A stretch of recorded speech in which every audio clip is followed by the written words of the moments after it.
Crise sociopolitique au Cameroun, Paul Biya affiche sa peur face à Kamto. C'est le titre d'un post de nos confrères de Cameroun Web sur leur page Facebook. La suite, dans un instant. Cliquez sur le pouce bleu et activez la cloche de notification pour ne manquer aucune de nos futures publications. Voici les détails de leur post dans son intégralité. C'est un président manifestement très fatigué ayant perdu sa gestuelle habituelle qui est venu présenter Maurice Kamto parmi les mots du Cameroun. Décidément Maurice Kamto occupe une place de choix dans l'agenda présidentiel. Tout porte à croire que Kamto fait autant peur à Etoudi que Boko Haram, les rebelles de la Seleka, les Ambazoniens, voire le coronavirus.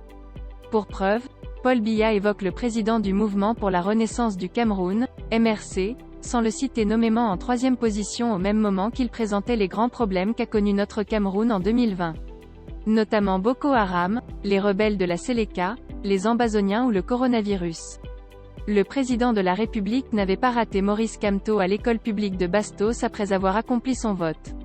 Charles Dongo lui avait alors tendu son micro pour accueillir ses impressions. Il avait à demi-mot comme ce 31 décembre 2020 qualifié le MRC de Maurice Kamto de « petit parti politique ». Hier soir, Paul Biya avec une dentition visiblement incomplète, dans son ambition de mourir au pouvoir et d'abandonner le Cameroun en guerre, a été incapable de faire la moindre annonce forte. Il a prononcé son 38e discours de fin d'année à la nation sans la moindre innovation en dehors du coronavirus et de Maurice Kamto qu'il a lui-même mis au même pied d'égalité.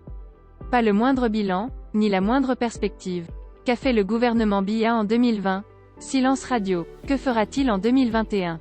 Silence radio. Pas la moindre allusion à l'accident pourtant encore frais de samedi dernier, alors qu'il est à l'hit-parade des « présentateurs », de condoléances aux chefs d'État occidentaux chaque fois que leurs pays sont victimes de telles catastrophes. Allons-nous encore dire qu'on a fait lire un mauvais discours à Paul Biya? Qui est ce président à qui on a toujours fait faire des erreurs? Cela veut-il dire qu'il soit aussi bête ou alors est-il un anticipé mental? Ou plutôt la proximité sociologique du bus accidenté n'est-il pas de nature à préoccuper le vieux qui commence à perdre ses dents? Autant de questions sans réponse. De toutes les façons, le petit Cabral Libby, lui, a au moins pensé à ces autres victimes des autoroutes de Paul Biya. Maurice Kamto au même moment en a fait autant et a promis continuer la lutte pour la libération du Cameroun contre vent et marée. Les trois leaders actuellement en vue au Cameroun se sont affrontés par médias interposés. Pendant que le vieux lion était naturellement la grande star.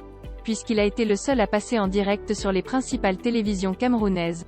Veuillez prendre 3 secondes pour liker la vidéo et la partager. N'oubliez pas de vous abonner à la chaîne YouTube Camer TV Info. À bientôt pour de nouvelles publications. Hashtag End. Anglophone génocide.